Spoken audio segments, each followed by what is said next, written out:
बंदी छोड़ सतगुरु रामपाल जी महाराज जी की जय हो।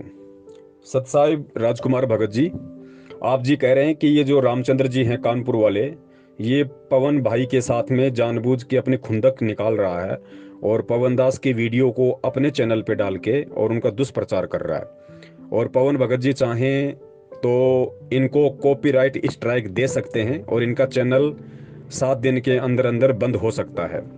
भगत जी देखिए, बात ऐसी है, दास को भी इस बात का अच्छे से पता है कि रामचंद्र जी मेरी वीडियो को अपने यूट्यूब चैनल पे डाल के प्रचार करते हैं और दास चाहता तो कब का इनको कॉपीराइट स्ट्राइक दे सकता था और इनका चैनल कब का बंद हो गया होता। लेकिन भगत जी, ये भक्ति मार्ग है। हमने इस चीज को एडी से चोटी तक पहले समझना पड़ेगा कि हम कहाँ चल रहे हैं, हम किसकी शरण में हैं, हमारा टारगेट क्या है, हमारा मकसद क्या है। भगत जी, यहाँ पे अपने शब्दों के लिए, अपने कर्मों के लिए जीव स्वयं ही जिम्मेदार होता है, दूसरा व्यक्ति जिम्मेदार नहीं होता है। आज व्यक्ति को लग रहा है कि मैं बहुत अच्छा कर रहा हूं, मैं बहुत सही कर रहा हूं, लेकिन वो सही कर रहा है या गलत कर रहा है, इसका निर्णय आने वाले दिनों में समय करेगा और समय के अनुसार उसे अपने वचनों का, अपने शब्दों का, अपने कर्मों का परिणाम खुद ही भोगना पड़ेगा। उस समय उसे बचाने वाला फिर कोई नहीं होता भगत जी, क्योंकि परमात्मा का विधान है, परमात्मा किसी को जबरदस्ती ना ही तो हानि पहुंचाता है ना चोट पहुंचाता है। एक परमेश्वर का विधान है, जब अति पार हो जाती है तो उसके खुद के कर्म ही उसको हानि या नुकसान देना शुरू कर देते हैं। परमेश्वर की वाणी है कि राम किसी को मारे नहीं, मारे तो हत्यारा राम, अपने आप ही मर जाएंगे कर कर खोटे काम। भगत जी, यहाँ पे पाप और पुण्य का सारा खेल है। जब तक जीव के पुण्य हैं, चाहे वो कितना ही किसी का बुरा करता रहे, कितना ही दुनिया को ठगता रहे, कितना ही वो कुछ भी बोलता रहे, जब तक उसके पुण्य शेष हैं, उसकी हालत शिशुपाल जैसी होती है। शिशुपाल के पुण्य शेष थे, उसने 99 गाली श्री कृष्ण जी को दी माँ बहन की। श्री कृष्ण जी ने उसको पहले ही चेता दिया था कि भैया 100 से ऊपर गाली मत देना, आगे तेरे पुण्य शेष नहीं है, तेरा बक्कल उतरेगा। लेकिन वो दुष्ट आत्मा थी, नहीं माना। उसने 100वीं गाली जैसे ही श्री कृष्ण जी को दी, तुरंत भगत जी उसका बक्कल उतरा। तो भगत जी, ये भक्ति मार्ग है। अगर दास चाहता तो ये घटिया हरकत पहले ही कर सकता था, जिस प्रकार सतलोक आश्रम मैनेजमेंट हरियाणा वाले मेरे यूट्यूब चैनल बंद करवा के घटिया हरकत कर रहे हैं। क्योंकि ऐसी घटिया हरकत वही व्यक्ति करेगा जिसके पास में ज्ञान का जवाब ज्ञान से नहीं होगा या वास्तव में वो व्यक्ति गलत होगा। इसलिए अपनी गलतियों को छुपाने के लिए, अपनी कमजोरियों को जग जाहिर होने से बचने के लिए वो व्यक्ति ऐसा घटिया कर्म करता है। जो घटिया कर्म सतलोक आश्रम मैनेजमेंट हरियाणा वालों ने अपनी पोल पट्टी खुलती देख के मुझ पवन दास का यूट्यूब चैनल 3 बार इन्होंने बंद करवाया। लेकिन हम रामचंद्र जी के साथ में ऐसा नहीं करेंगे। रामचंद्र जी को स्वतंत्रता है, उनको अधिकार है कि वो कुछ भी बोल सकते हैं, वो कुछ भी किसी के विषय में कह सकते हैं, लिख कर भेज सकते हैं।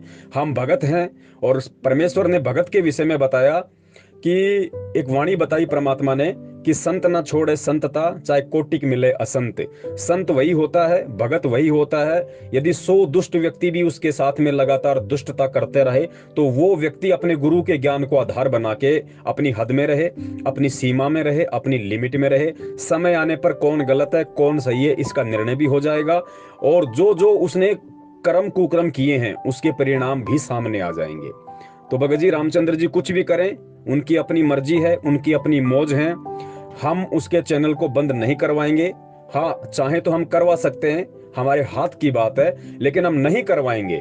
क्योंकि भगत जी, संगत को भी पता चलना चाहिए, यदि हम इन चैनलों को बंद करवा देंगे, रामचंद्र जी के चैनल को, तो भगत जी कहीं ना कहीं संगत हमारे को दोषी समझेगी कि भाई ऐसा इन्होंने क्यों किया। ऐसा तो फिर मैनेजमेंट वाले भी कर रहे हैं और पवन दास ने भी वही कर दिया, तो फिर पवन दास में और सतलोक आश्रम मैनेजमेंट वालों में अंतर क्या रह गया। भगत जी, जो परमेश्वर की ज्ञानी आत्मा होगी, जो विवेकी आत्मा होगी, उसके विषय में परमेश्वर कहते हैं कि कहे कबीर सोए जन मेरा, जो नीर खीर का करे निवेरा। रामचंद्र जी जो राग द्वेष और ईर्ष्या की आग में जलते हुए मुझ पवनदास के प्रति जो खुंदक निकाल रहे हैं, उनको ज्ञान नहीं है भगत जी। वो अभी इतना इस भक्ति मार्ग को नहीं पहचान पाए, परमात्मा को नहीं जान पाए। वो भी हमारा छोटा भाई है।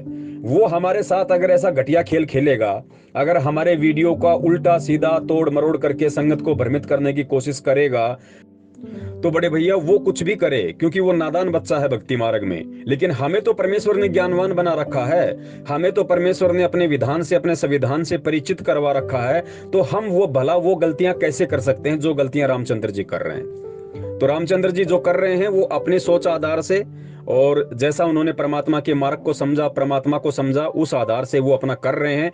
लेकिन जग जाहिर है वो अपना समय और अपना भक्ति धन ही बर्बाद कर रहे हैं।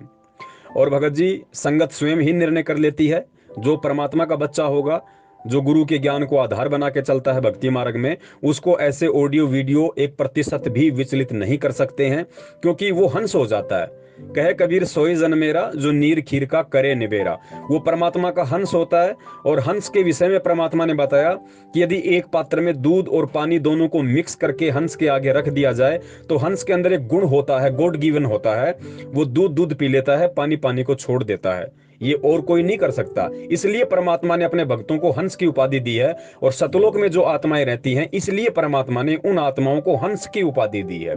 तो जो हंस आत्माएं बन चुकी हैं वर्तमान में, या बनने की तरफ अग्रसर हैं, वो स्वयं निर्णय कर लेंगी रामचंद्र जी की वीडियो देख के, मैनेजमेंट की वीडियो देख के, और हम सत्सेवकों की वीडियो देख के, कि वास्तव में परमेश्वर के ज्ञान आधार से परमेश्वर के भक्ति मार्ग पर कौन सही चल रहा है और कौन गलत करके अपने कर्म खराब कर रहा है। तो रामचंद्र जी जो करें उनको करने दो, सतलोक आश्रम मैनेजमेंट हरियाणा जो करता है उन्हें करने दो। हम वो करेंगे जो हमें हमारे बाप ने सिखाया है। हम उसी राह पे चलेंगे, हम उन्हीं पद चिन्हों पे चलेंगे जिन पद चिन्हों पे हमारा परमात्मा चला है, हमारा गुरुदेव चला है।